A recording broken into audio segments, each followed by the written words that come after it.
جبل کے شہر میں جب پہنچیں گے تو آگے ان کے تصور کے مطابق جھڑیاں لگی ہوں گی، ہے جی، آسمان نیلی چادروں سے سجا ہوا ہوگا، لائٹیں لگی ہوئی ہوں گی کہ بھائی کوئی مہمان آ رہا ہے۔ جیسا ہم ربیع الاول کے اندر کرتے ہیں، وہ کیوں کرتے ہیں کہ ہمیں یہ تصور دیا جاتا ہے، اس کے پس پردہ یہ عقیدہ ہوتا ہے ایسا کرنے سے، کیونکہ یہ چیزیں تو اس کے لیے کی جاتی ہیں کہ جو کہیں پہ آئے وہ دیکھے اور اس کو دیکھ کر اس سے وہ ملحوظ ہو، خوش ہو۔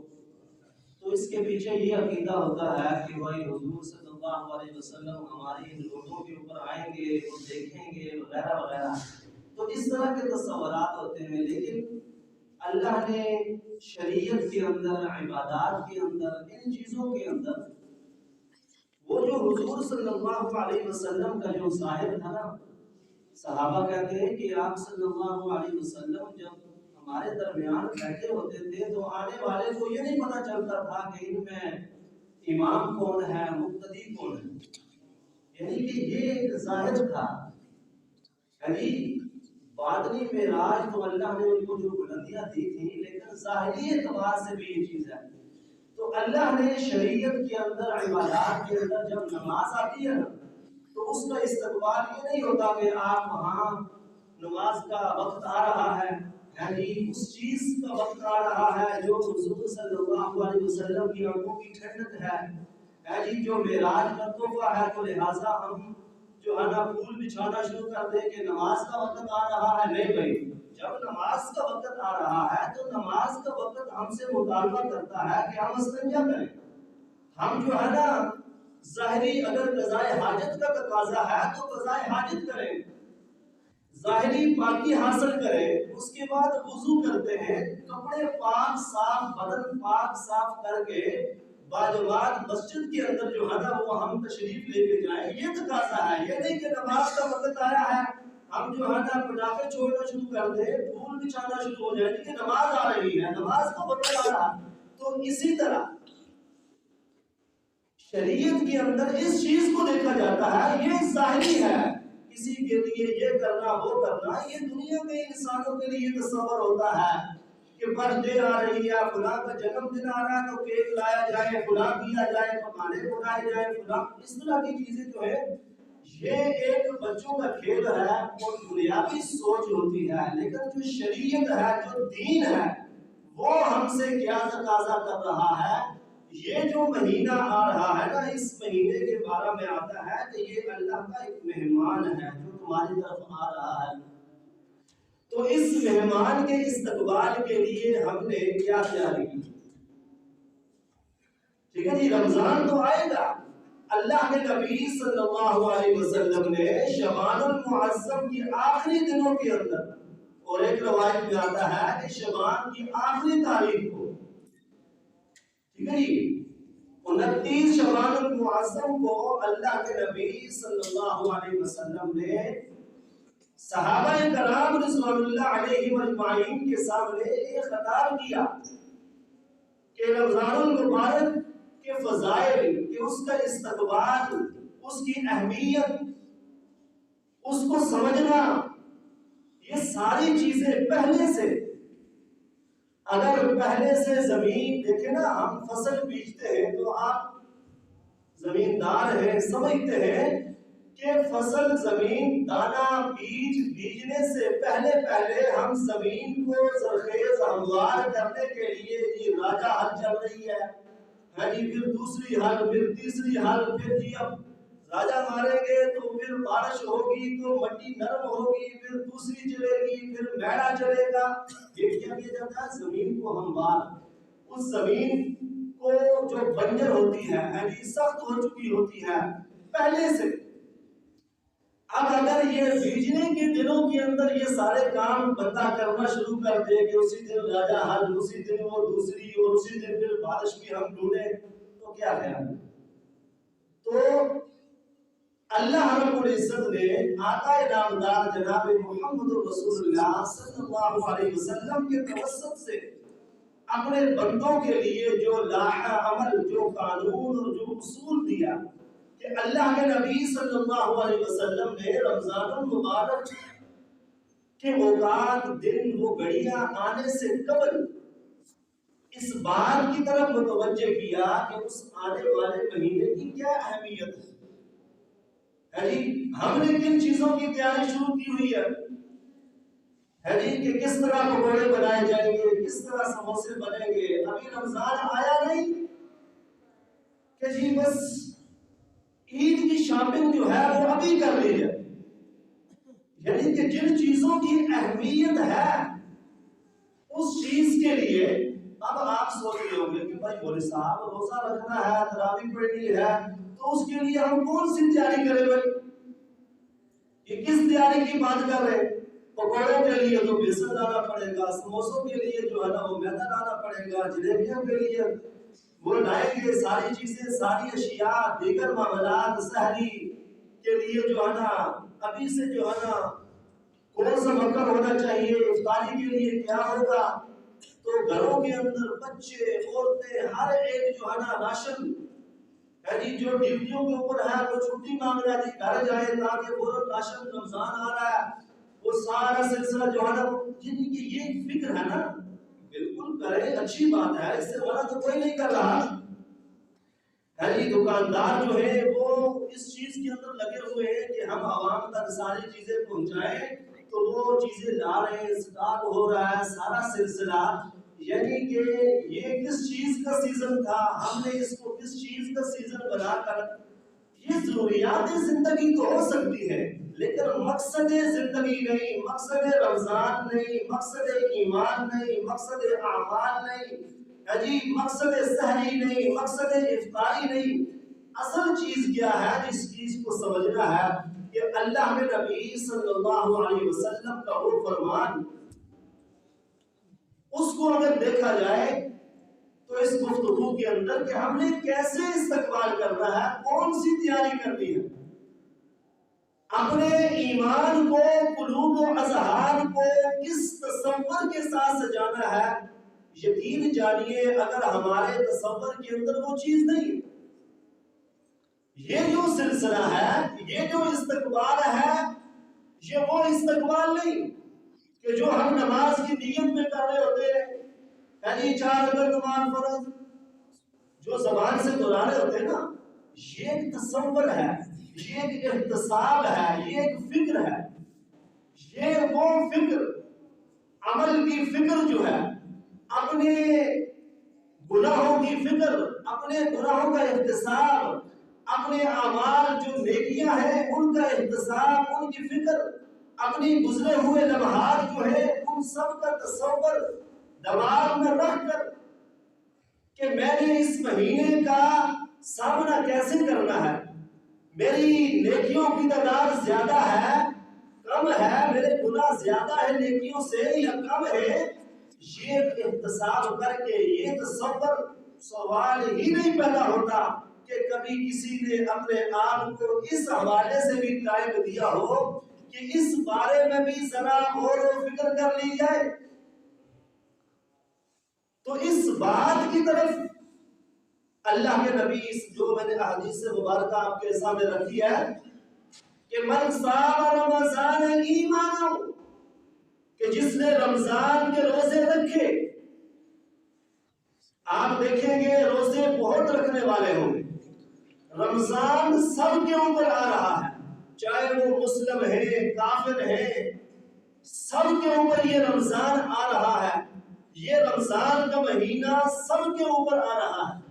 لیکن اس سے فائدہ، اس سے نفع، اس کا جو مقصد ہے وہ کس کو حاصل ہوگا، یہ چیز دیکھنی ہے. تو اللہ کے نبی صلی اللہ علیہ وسلم نے جو شرائط رکھی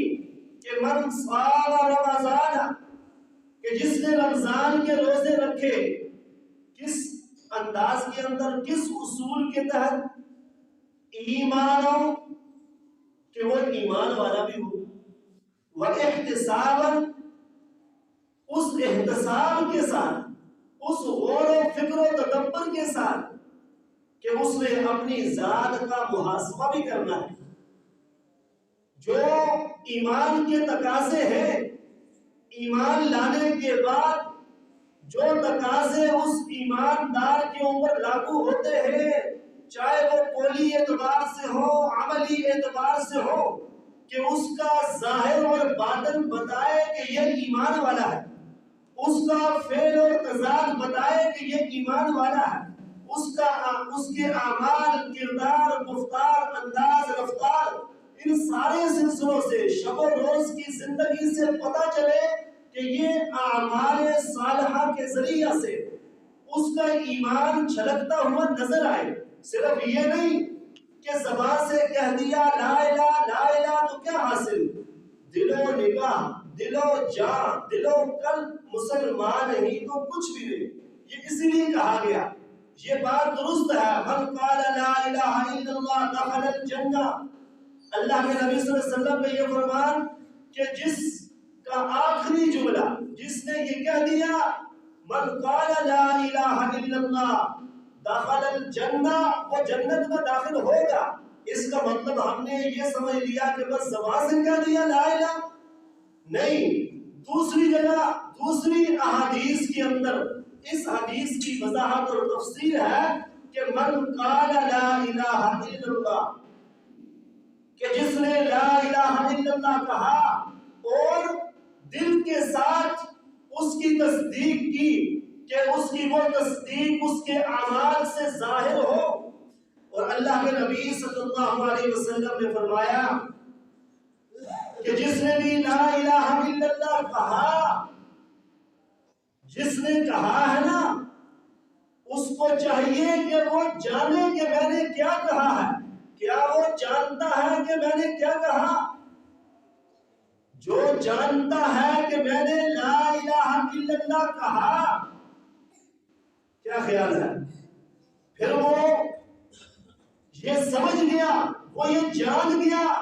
وہ یہ یقین کامل اس نے کر لیا. جو یہ جانتا ہے، جو یہ سمجھتا ہے. میں نے پہلے کہا نا کہ صرف لا الہ لا الہ یہ الفاظ تو برکت والے ہو سکتے ہیں، لیکن میں مقصد کی بات کر رہا ہوں کہ اللہ کے نبی صلی اللہ علیہ وسلم نے کہا کہ جس نے کہہ لیا لا الہ الا اللہ اور وہ یہ جانتا ہے،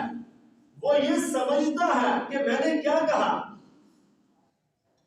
اس پہ ہم نے کبھی غور نہیں کیا. بس عربی کا لفظ یہ رٹا رٹایا ہم کیا دیں. یہ بالکل ایسے ہی ہے کہ جیسے آپ کسی کو زبان دیتے ہیں، وہاں پر اس کی عملی تفسیر کیا ہوتی ہے کہ زبان سے آپ نے ایک سودا کر لیا. اسی لیے تو ہماری زبان پر اعتبار نہیں ہوتا، لوگ بیانہ لیتے. اگر وہ بات کیوں ہوتی ہے کہ عملی اعتبار سے میاں کر کے دکھاؤ. جب آپ منہ سے کہہ رہے ہیں کہ میں لوں گا، یہ جو سودا کر رہا ہوں، یہ مال میں خریدوں گا، یہ جو رشتہ طے کر رہا ہوں، یہ رشتہ میں لوں گا یا دوں گا. لوگ کہتے نہیں بھائی، اگر یہ مال تم لو گے، چاہیے تو یہ من قال لا الہ الا اللہ، کہ اس نے زبان سے کہہ دیا لا الہ ہے جی، نماز کے بعد کہہ دیا لا الہ، جنازے کے آگے کہہ دیا لا الہ، دخل الجنہ. نہیں، اس کو سمجھے ہی نہیں. اس کو یوں سمجھے کہ بیانہ کیوں لیتے ہو عملی، کہ بھائی میاں یہ زبان سے کہہ رہا ہے، سارے کہتے ہیں ذرا ادھر کر 5000 2000 1000 بیانہ جمع کرا. آپ وہاں اس سے لڑے ہے جی، زبان سے کہہ دیا کہ رشتہ دیا، نہ میاں نانا 4 بندے بٹھا ہے جی، انگوٹھی پہنا، تھوڑا خرچہ کر، مٹھائی لا، دعا خیر کر. کیوں بھائی؟ من قال لا الہ الا اللہ. اس چیز کو یوں سمجھے. ہم بس اس چیز پہ لڑائی ہو رہی ہے کہ بھائی اونچا پڑھنا ہے، نیچا پڑھنا ہے. بھائی اس کا مقصد کیا ہے؟ من صام رمضان ایمان. اللہ کے نبی صلی اللہ علیہ وسلم نے کہا کہ جس نے کہا لا الہ الا اللہ، اگر وہ جانتا ہے، اگر وہ جانتا ہے تو پھر وہ بندگی صرف رب کی کرے گا. وہ جبین نیاز صرف اس کے سامنے جھکائے گا جو جانتا ہے، جو سمجھتا ہے کہ میں نے کیا کہا۔ جب وہ اسی کے سامنے نظر جبین جھکائے گا، اسی کو سجدے کے لائق سمجھے گا، اسی کو عزت اور ذلت کا مالک سمجھے گا، اسی کو نفع نقصان، اسی کو غریب نواز، اسی کو لجپال، اسی کو داتا، اسی کو گنج بخش، اسی کو سمجھے گا، وہی سمجھے گا کہ جو جانتا ہے کہ میں نے کیا کہا، ورنہ وہ رٹی رٹائی بات کہہ رہا ہے۔ وہ صرف کیونکہ اگر عملی اعتبار سے آپ نے کہہ دیا میں خریدوں گا، نہیں خریدا، حالانکہ اصول یہی ہے، بیانے کا شریعت کے اندر کوئی تقاضا نہیں، کوئی تقاضا نہیں ہے۔ ہاں جب آپ نے خرید لیا پھر واپسی نے بات کی، انشاءاللہ العزیز میں خریدوں گا، انشاءاللہ العزیز یہ کام میں کروں گا، معاملات ہو سکتے ہیں، پرابلمیں ہو سکتی ہیں، بہت ساری چیزیں، لیکن ہمارے ہاں کیا، جب ہم نے انگوٹھی پہنا دی ہے جی، یہ عملی نمونہ کر لیا، اب کیا ہوتا ہے کہ شادی ہونے تک دونوں طرف سے بہت ساری ایسی پرابلمیں کھڑی ہو جاتی ہیں کہ جو بعد کے اندر نقصانات کا باعث بنتی ہے۔ کچھ چیزوں کا منگنی کے بعد، انگوٹھی پہنانے کے بعد، ہے جی دعا سلام کے بعد پتہ چلتا ہے اب کیا ہوتا ہے، اب پیچھے نہیں ہٹنا، اب ناک کا مسئلہ ہے،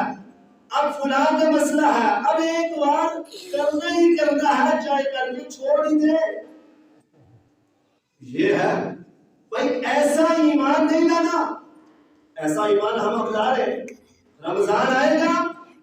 کوئی لڑائی جھگڑے کی بات ہوگی، گالم گلوچ کی بات ہوگی، اب کیا ہوتا ہے، ابھی میں نے روزہ رکھا ہوا، شام ہونے دے پھر میں تجھے بتاؤں گا، رمضان ختم ہونے دے پھر میں تجھے ٹھیک کروں گا، ہے جی ہر ہیرا پھیری، ہے جی ہر ہیرا پھیری، ہر سیاست بازی، ہر چال بازی کو ہم موقوف کرتے ہیں، پینڈنگ رکھتے ہیں کہ رمضان ختم ہو جائے، پھر ہیرا پھیری کریں گے، پھر چال بازیاں کریں گے، پھر ہم تجھے بتائیں گے کہ کیا سلسلہ ہے، پھر ہم جھوٹ شروع کریں گے، پھر ہم لڑائی جھگڑا کریں گے، پھر ہم رمضان کے بعد فلاں کے خلاف تحریک چلائیں گے۔ بھائی اگر تحریک حق ہے، اگر تحریک چلانا کسی کے خلاف حق ہے تو رمضان میں چلائے گا، بڑا ہی برکت والا مہینہ ہے۔ اگر آپ نے کسی کے خلاف کچھ کرنا ہے، اگر حق پہ ہو تو رمضان میں کیوں نہیں کر رہے؟ کیا رمضان کا خدا اور ہے؟ بس یہ ہندوانہ سوچ ہے، یہ غیر مسلم کی سوچ ہے کہ وہ ان چیزوں کو کسی چیز کے ساتھ منسلک کرتے ہیں۔ بات یہ سمجھے، وہ ایک وقت وہ تھا کہ جب کہا گیا کہ بھائی جب تم نشے کی حالت میں ہوتے ہو تو نماز کے قریب نہ جاؤ، وہ ایک وقت تھا، ایک وقت وہ تھا۔ اگر یہی ہوتا جی کہ جب ہم نماز کی حالت میں ہوں تب ہمیں پاک ہونا چاہیے، نہیں، یہ شریعت محمدی نہیں ہے، یہ شریعت نفسانی ہے کہ صرف نماز میں جسم کو پاک رکھنا۔ آپ پوچھو کسی سے، وہ تو صرف نماز کے ساتھ ہے، اب آپ کہیں گے کہ صرف نماز کے وقت جسم اور کپڑے پاک ہونے چاہیے، اس کے علاوہ ہم جو ہے نا جسم اور کپڑے نپاک رہے، نہیں، اس کا گناہ الگ سے ہوگا۔ اللہ کے نبی صلی اللہ علیہ وسلم نے فرمایا کہ قبر کے اندر جو عذاب ہے نا، انتہائی سخت قسم کا عذاب جو ہے، کہ جو بندہ اپنی پیشاب کی چینٹوں سے نہیں بچتا ہے جی، یہ معراج کی رات اللہ کے نبی صلی اللہ علیہ وسلم کو دکھایا گیا۔ اب یہاں نماز کا تو مسئلہ نہیں ہے، یہ بات الگ ہے کہ نماز کے لیے ایک فرض، ایک اصول، اور کہ کہیں اگر آپ حالت جنابت کے اندر ہے، حالانکہ آپ میاں بیوی کی مباشرت ہوتی ہے، اللہ کے نبی صلی اللہ علیہ وسلم نے فرمایا چاہیے تو یہ کہ آپ فوراً غسل کر لیں۔ کیوں؟ اگر آپ نہیں کرتے گناہ کوئی نہیں ہے، فوراً نہیں کر سکتے کوئی گناہ نہیں، لیکن کہا کہ جب تک تم نہیں کرتے نا اللہ کے رحمت کے فرشتے تم سے دور رہتے ہیں۔ تو کم از کم اتنا کر لو، اگر بڑا وضو نہیں ہو سکتا یعنی کہ غسل نہیں ہو سکتا تو آپ ایسا کرو کہ جو نماز والا وضو ہے، استنجا ہے، وضو کر کے آپ پھر اس کے بعد سو جائیں۔ اب آپ بندہ کہے حالانکہ وہ جو میاں بیوی کی مباشرت ہے، وہ ملنا ہے، وہ ایک نیکی ہے، وہ ہماری دقیانوسی یا ماڈرن سوچ ہے کہ ہم اس کو عیاشی سمجھتے ہیں، ہم اس کو دین نہیں سمجھتے، حالانکہ اس کا بھی شریعت کے اندر ایک ثواب ہے، بہرحال وہ موضوع نہیں ہے۔ تو قابل سب احترام بزرگوں، عزیز ساتھیوں، یہ رمضان کا استقبال اس طریقے سے نہیں، کس طریقے سے کرنا ہے؟ اللہ کے نبی صلی اللہ علیہ وسلم ہے جی شعبان کی آخری تاریخ، صحابہ کرام کو جمع کیا، فرمایا یا ایھا الناس، او لوگو، قد اظلکم شہر عظیم مبارک، کہ تم پر ایک ایسا مہینہ جو عظمتوں والا، برکتوں والا مہینہ، یعنی کہ رمضان المبارک کا مہینہ تم پر سایہ فگن ہونے والا ہے جی، جو تم پہ سایہ جس کا چھا چکا ہے، وہ مہینہ جو چھا چکا ہے، ماضی کا صیغہ استعمال کیا، حالانکہ ابھی رمضان آیا نہیں، فرمایا کہ تم پہ عظمتوں والا، برکتوں والا مہینہ چھا گیا ہے۔ بالکل ایسے ہی جیسے ہم محاورتاً کوئی شخص مکان بنا رہا ہو نا، تو وہ دوسرے ساتھی کو یہ بات کہتا ہے کہ بھائی میں نے مکان بنانا ہے، میرے پاس 10 لاکھ روپیہ جمع ہے، بس 5 لاکھ اور کی ضرورت ہے، اگر اس کا بندوبست ہو جائے، اگر آپ کر دیں تو سامنے والا کہتا ہے کہ سمجھو ہو گیا، حالانکہ اسے دیے نہیں ہے، وہ کیا کہتا ہے کہ بھائی سمجھو کہ تیرا کام ہو گیا، تجھے مل گئے، وہ کہتا ہے کہ بھائی کیسے مل گئے، تجھے تو دیے نہیں ہے، وہ کہتا ہے کہ سمجھو مل گئے، یعنی کہ دینا یقینی ہے۔ اللہ کے نبی صلی اللہ علیہ وسلم نے فرمایا کہ ابھی رمضان آیا نہیں، شعبان کا مہینہ آخری تاریخ، فرمایا کہ لوگوں تم پر رمضان کا مہینہ چھا گیا ہے، یعنی کہ اس کا آنا یقینی ہے، اس کی عظمتیں یقینی، اس کی برکتیں یقینی ہے، یہ نہیں کہ وہ پتہ نہیں آئے گا یا نہیں آئے گا۔ کچھ چیزیں ایسی ہوتی ہیں، کچھ لوگ ایسے ہوتے ہیں کہ آتے ہیں دنیا میں چلے جاتے ہیں، کچھ ایسے ہوتے ہیں آتے ہیں تو چھا جاتے ہیں دنیا پر۔ تو اللہ کے نبی صلی اللہ علیہ وسلم نے فرمایا کہ تم پہ ایک ایسا مہینہ سایہ فگن ہونے والا ہے، ایسا مہینہ جو چھا گیا ہے، جو کیا ہے، کون سا مہینہ؟ شہر عظیم ہے جی، جو عظمتوں والا ہے، کہ جس کی اتنی فضیلت اور فضائل ہے، اتنے فضائل تو یقیناً وہ عظمتوں والا ہوگا، اور فرمایا مبارک، کہ جو برکتوں والا ہے۔ اللہ اکبر۔ صحابہ کرام رضوان اللہ علیہم اجمعین نے پوچھا یا رسول اللہ کیسی برکت؟ اللہ کے نبی صلی اللہ علیہ وسلم نے اس کی تفصیل بیان کی، فرمایا کہ برکت تو آپ اکثر میں نے آپ کو اس پہ کئی جملے پڑھائے ہیں کہ کثرت اور برکت میں کیا فرق ہوتا ہے۔ فرمایا کہ لوگوں ایسی برکت والا کہ اس میں ایک رات ایسی بھی آئے گی، لیلۃ القدر خیر من الف شہر، کہ جو 1000 مہینوں سے افضل ہے جی، ایک رات ہے لیکن 1000 مہینوں سے افضل، ایک رات ہے 30,000 راتوں سے افضل۔ برکت اسے کہتے ہیں کہ چیز تھوڑی ہو فائدہ زیادہ ہو، کثرت یہ ہوتی ہے کہ چیز زیادہ ہو فائدہ کم ہو، ہے جی 4 روٹیاں ہو، ایک بندہ کھائے پیٹ نہ بڑھے۔ آپ کہہ رہے ہوگے کہ مولوی جو ہے نا وہ روٹی کی بات کرتے ہیں، ہے جی کہ 4 روٹیاں ہیں، ایک بندہ کھائے کیا کرے لیکن پیٹ نہ بھرے، یہ ہے کثرت۔ اور برکت کیا ہے کہ بندے 4 ہیں، روٹیاں 2 ہیں، کھائے پیٹ بھر جائے، اس کو برکت۔ تو دیکھیں کہ رات ایک ہے، اللہ کے نبی صلی اللہ علیہ وسلم نے فرمایا اور قرآن پاک کے اندر ہے کہ وہ 1000 مہینوں سے افضل، اس کی اتنی فضیلت، اتنی عظمت۔ اب ہم اس سے استفادہ کیسے حاصل کر سکتے ہیں؟ ہم نے اس کا استقبال کیسے کرنا ہے؟ ہم کو اس سے کیا ملے گا؟ یہ چیز دیکھنی ہے۔ اللہ کے نبی صلی اللہ علیہ وسلم نے فرمایا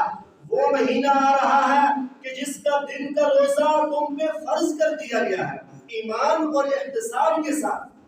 اور رات کا قیام تم پہ مستحب کر دیا ہے جی۔ اضافی جو ہے وہ 20 رکعت تراویح جو ہے اس کا قیام جو ہے یہ تم پہ نفل مستحب کر دیا گیا۔ اللہ اکبر، کہ جس کے اندر مومن کے رزق کو بڑھا دیا جاتا ہے۔ بڑھانے کا مطلب کہ اس کا برکت آ جاتی ہے۔ اسی لیے اللہ کے نبی صلی اللہ علیہ وسلم نے صحابہ سے کہا کہ جس نے کسی بھی مومن کو، کسی روزہ دار کو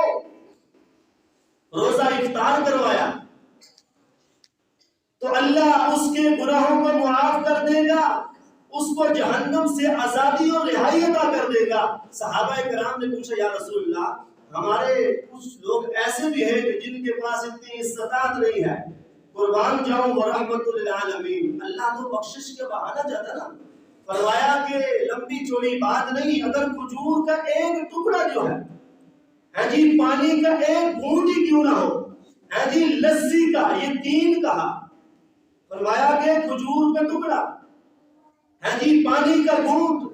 اور لسی کا گھونٹ، اور اس حدیث کے آخر کے اندر، اینڈ کے اندر جا کر اللہ کے نبی صلی اللہ علیہ وسلم نے جو اسی چیز کے متعلق پھر کہا، وہاں پر افطاری کی بھی بات نہیں ہوئی، وہاں صرف کہا کہ جس نے صرف پانی کا گھونٹ پلایا نا، شروع میں کہا کہ جس نے ان 3 چیزوں میں سے، یعنی کہ مقصد یہ تھا افطاری کروائی، آخر میں افطاری کی بات نہیں کی، یہاں افطاری کا کہا کہ کسی نے کھجور کا ٹکڑا دیا، پانی کا گھونٹ، چاہے اس نے پانی کا گھونٹ دیا ہو، لسی کا گھونٹ، آج اس کو آپ اس پہ استدلال کر سکتے ہیں۔ ویسے تو آپ استدلال کے قائل نہیں، تقلید کے قائل نہیں ہوتے کچھ لوگ، تو یہ وہاں سے استدلال ہو سکتا ہے کہ پانی کو آپ کہیں گے کہ حضور نے تو پانی کا کہا تھا، آپ تو حضوری شربت پلا رہے ہو، آپ تو جامع شیری پلا رہے ہو۔ نہیں بھائی، میں نے حدیث پہ عمل کرنا ہے، میں نے پانی ہی پلانا ہے، کھجور کا ٹکڑا ہی کھلاؤں گا بس، یہ لسی کا گھونٹ نہیں بھائی، تجھے آنا پڑے گا۔ یہ کسی کو تو چیز ہے علم کو سمجھنا، قرآن کو سمجھنا۔ اب جو اردو پڑھا ہو وہ حدیث پڑھے کہ حضور نے تو کہا کہ کھجور کا ٹکڑا، یعنی پانی کا گھونٹ، لسی کا گھونٹ، خبردار میں تو اس سے آگے جاتا نہیں۔ پکوڑے سموسے کدھر گئے، چاٹ کدھر گئی، ہے جی گول گپے وغیرہ، یہ ساری چیزیں تو پھر نکل جائیں گی، حدیث میں تو کہیں ذکر نہیں ہے اس کا۔ تو اس چیز کو سمجھنا ہے۔ فرمایا کہ اس کے گناہ بھی معاف، جہنم سے آزادی، اور آخر میں کہا کہ جس نے پانی کا گھونٹ پلایا، فرمایا کہ اس کو میں اپنے حوض کوثر سے ایسا پانی پلاؤں گا کہ جنت میں داخل ہونے تک اس کو پیاس نہیں لگے گی۔ اس دن کی پیاس آپ کیا جانے۔ تو قابل صد احترام بزرگوں، افطاری کا بھی اہتمام، یہ چیزیں وہ ہیں کہ اللہ کے راستے میں، یعنی کہ یہ جو مہینہ آ رہا ہے نا، اس میں اللہ کے نبی صلی اللہ علیہ وسلم کی عبادات کے اندر ہے جی جو بدنی عبادتیں ہوتی تھی، مالی عبادت، یعنی کہ جس طرح تیز آندھی چلتی تھی نا، ایسے حضور صلی اللہ علیہ وسلم اللہ کے راستے میں خرچ کرنا شروع کرتے تھے، کہ اس میں یعنی کہ کتنا کہ نفلی عبادات، اگر کوئی نفلی صدقہ کرتا ہے تو اس کا فرمایا کہ وہ غیر رمضان کے فرضوں کے برابر جو ہے، 70 فرضوں کے برابر ایک نفلی عبادت کرے گا، چاہے وہ مالی ہو بدنی ہو، تو اس کا ثواب یعنی کہ یہ برکت کتنا بڑھ گیا۔ اگر فرض کرتا ہے تو 70 فرضوں، تو لہذا جو نفلی صدقات کریں گے، افطاری کروائے، خیرات کرتے ہیں جی اللہ کے بھائی، آپ صدقات و خیرات کے مفہوم کو وسیع کریں۔ کون یہ کہتا ہے آپ کو؟ ہم جو یہ کہتے ہیں کہ کوئی مر جائے اس میں آپ جو تیسرا چوتھا 40واں تیجا یہ جو کرتے ہیں، بلا شک آپ کریں، بلا دن کے تعین سے کریں، آپ لوگوں کو کھانا کھلائیں، لیکن یہ جو نام محسوس کرنا، دل محسوس کرنا، کھانا کھلانے سے کہیں بھی ممانعت نہیں ہے، لیکن آپ اس صدقات و خیرات کے مفہوم کو وسیع کریں۔ یہ اتنا وسیع ہے کہ بہت ساری چیزیں ایسی رہ جاتی ہیں۔ ہمارا جو فرائض ہے جی، یہ رمضان آ رہا ہے، آپ اپنی زکوٰۃ کا خیال کریں۔ جو صاحب مال ہے، صاحب نصاب ہے، صاحب حیثیت ہے، لوگوں کو ڈھونڈ ڈھونڈ کر، صحابہ کرام وہ تو کھانا صرف آپ چوتھے 40ویں کو نہیں، میں تو کہتا ہوں اللہ کے نبی کا فرمان ہے، صحابہ کرام کا یہ عمل تھا کہ وہ تو اپنا جو 3 وقت کا کھانا گھر میں اگر کھانا پڑے، چاہے وہ 1 وقت کھاتے تھے 2 وقت، تو جب تک کوئی انہیں مہمان، کوئی ان کو مستحق، ہر وقت مستحق بھی نہیں ملتا، جب آپ کسی کو خیرات کرتے ہیں تو غیر مستحق کو بھی آپ کھلا سکتے ہیں۔ وہ صحابہ تو کھانا کھایا ہی نہیں کرتے تھے جب تک کوئی ان کے ساتھ مہمان نہ ہوتا، وہ مہمان ڈھونڈتے تھے۔